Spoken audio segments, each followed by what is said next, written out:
कधीच नाही चुकणार तुमचे फेवरेट टीव्ही शोज झी5 सोबत, तेही एकदम फ्री।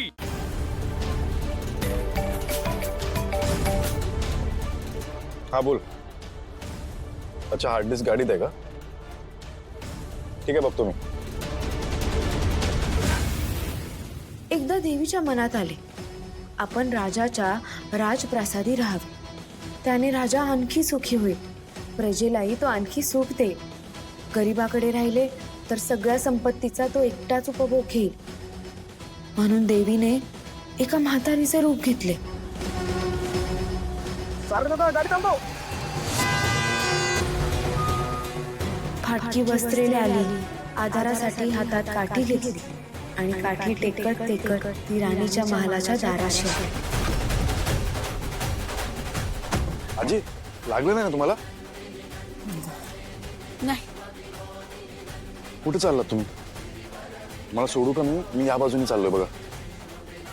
नाही, या बाजूने जाऊ नका, तो रस्ता बंद आहे।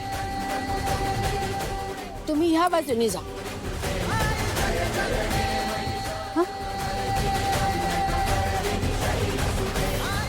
सर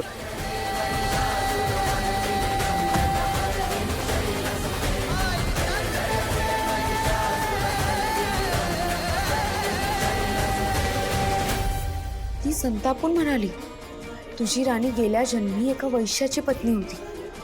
तो वैश्य फार गरीब होता, त्यावरून त्या दोघांची नेहमी भांडणं होत। नवरा तिला मारहाण करी, या त्रासाला कंटाळून एक दिवस ती घर सोडून गेली आणि जंगलात उपाशी तापाशी भटकू लागली।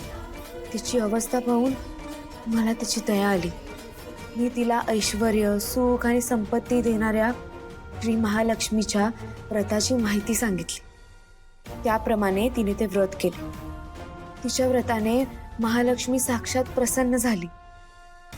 तिचे दारिद्र्य संपले, तिचे घर संपत्ती समृद्धीने भरले, तिच्या जीवनात आनंद भरला।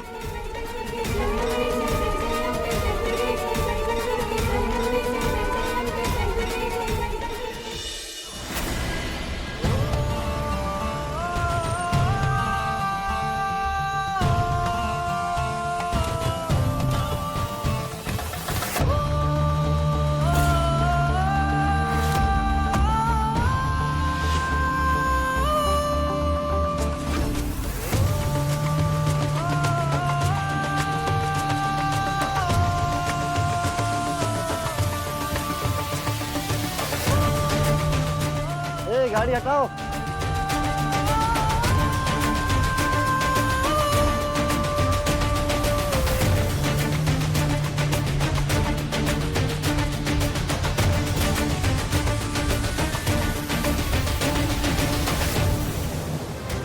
सारंग मेहेंदळे, तुम्ही इथे?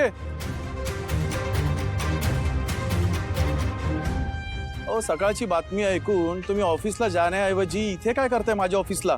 डोक्यावर परिणाम वगैरे झाला की काय? माझ्या डोक्यावर परिणाम झालाय की नाही याचा विचार तुम्ही नका करू प्रभाकर राव। तुमच्या डोक्यावर परिणाम झालाय त्याचा विचार करा। तुम्हाला काय वाटतं, आमच्या ब्रँडचं सिक्रेट चोरून तुम्ही आम्हाला त्रास देऊ शकता? ही जर तुमची वृत्ती असेल आणि हे जर तुम्हाला चुकीचं वाटत नसेल तर हे मला पण नाही चुकीचं वाटत। जर हे तुम्ही करू शकता तर मी पण हे करू शकतो। सारंग मेहेंदळे, तुम्ही आपला वेळ इथे फुकट घालवताय। 6च्या अगोदर जर कोर्टात पुरावे सादर नाही केलेत तर निकाल आमच्या बाजूने लागेल, हे पण तुम्हाला कळत नाही?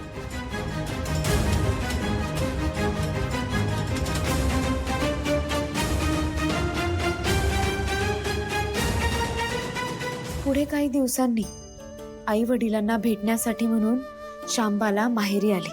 पण बाप भेटायला गेला असताना त्याला शांबालाने कोळसा भरलेला हंडा तरी दिला होता, पण आपल्याला मात्र काहीच दिलं नाही। हा राग राणीच्या मनात होता, त्यामुळे शांबालाचे व्हावे तसे स्वागत कोणी केलेच नाही। राणीने एक प्रकारे तिचा अपमानच केला होता, पण शांबालेला आईचा रागच आला नाही।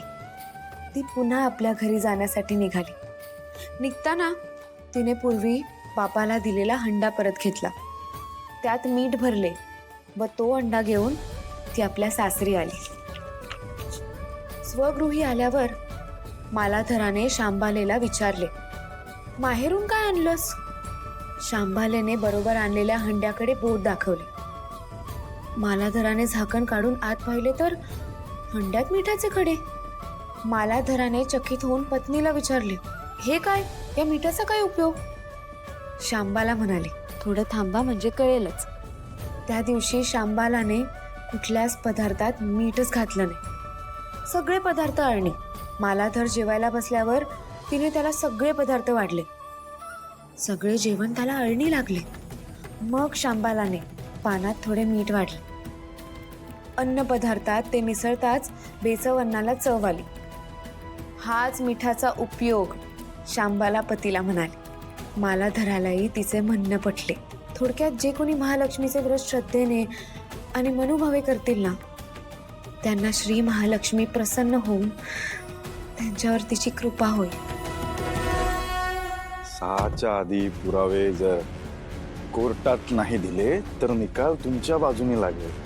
पण निकाल कसा लागेल?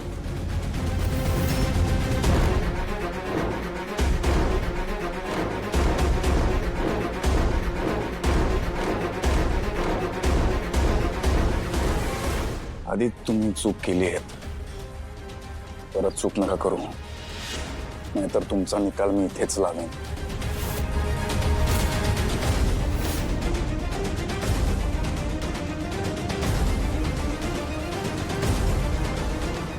ब्लेझर छान आहे.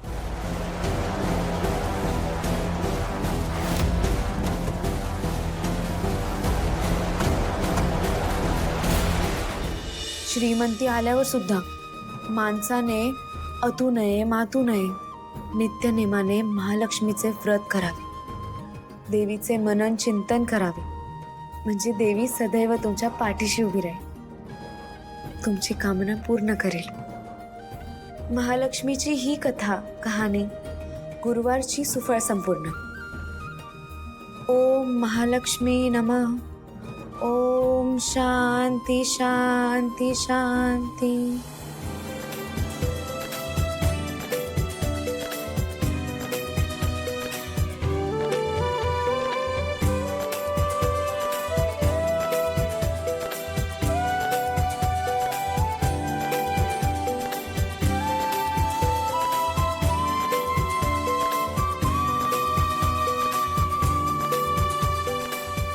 हे काय? हिची नाटकं संपतच नाहीत. या घरात आल्यापासून बॅक टू बॅक प्रॉब्लेम्स येत आहेत. एक काम चांगलं झालं नाहीये या घरात. आता हे का नवीन नाटक? ऐश्वर्या, आलेला प्रॉब्लेम सॉल्व्ह झालाय ना, पण आता पण डॅड प्रॉब्लेम तर आलाच ना. अगं ऐश्वर्या, पण तो किती लवकर सॉल्व्ह झाला ऐश्वर्या.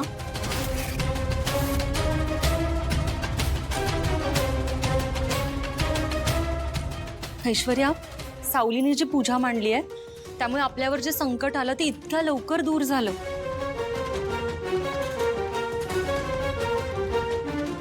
झी5 ॲप डाउनलोड करा आणि पहा सर्व एपिसोड्स एकदम फ्री.